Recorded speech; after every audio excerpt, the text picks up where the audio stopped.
Hey there, TikTakers!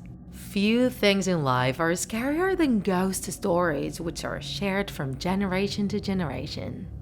And this is something that Japan is especially known for thanks to its rich oral tradition. And so today we want to share with you the story of the Oni, creatures from Japanese folklore equivalent to demons and ogres in the West.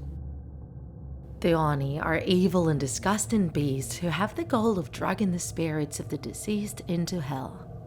It is said that the word Oni derives from the Japanese word on, which means to hide.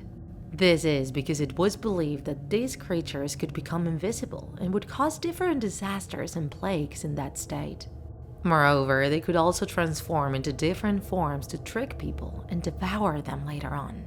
Their natural habitat are the mountains. According to Buddhist priests, there are two kinds of Oni: the Earth Oni, responsible for diseases and pandemics, and the Hell Oni, who search for sinners to capture them and bring them to the god of the underworld. It is also believed that female Oni are women who transformed into these evil creatures due to jealousy or heartbreak.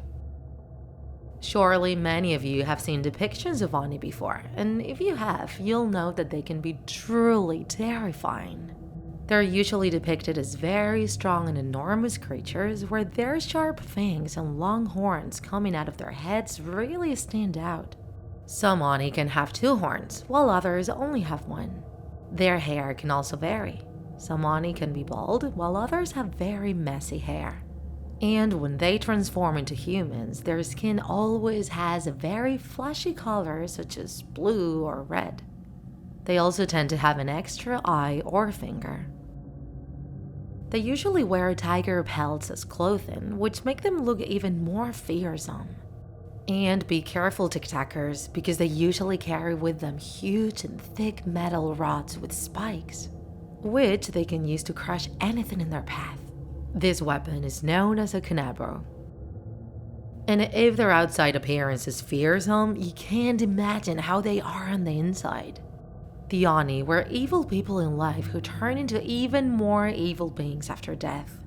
Once they arrive to the underworld, they take an oath of allegiance to the dark god and dedicate themselves to torturing souls, causing them as much pain as possible.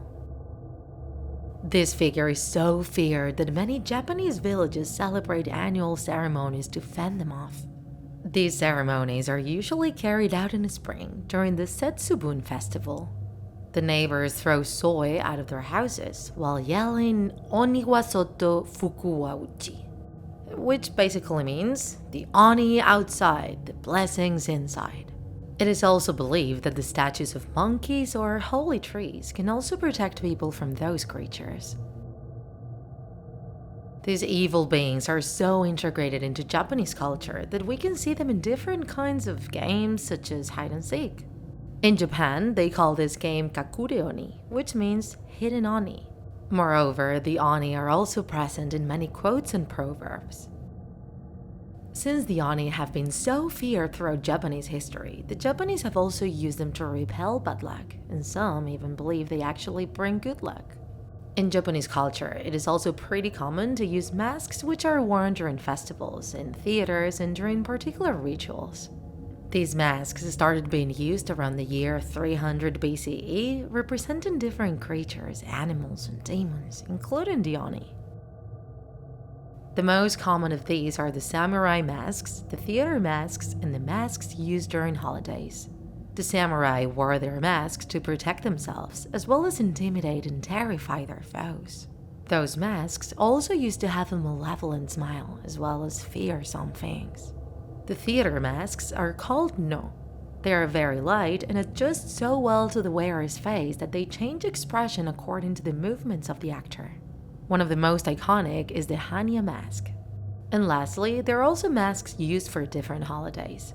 Those masks can be very different, and there are several specific dates when people wear them. Among those dates is New Year's Eve, when some people wear red masks which represent male ogres, and others use blue masks which represent female ogres. They go from house to bless the families of well-behaved children. All of those different masks represent different Oni TikTakers, so if you ever bump into someone wearing one, that might still be scary, but maybe not that much. And because of their appearance, these creatures have also been used in many different works of manga, anime, and video games. So what do you say? What would you do if you were walking down the street and bump into someone with an Oni face?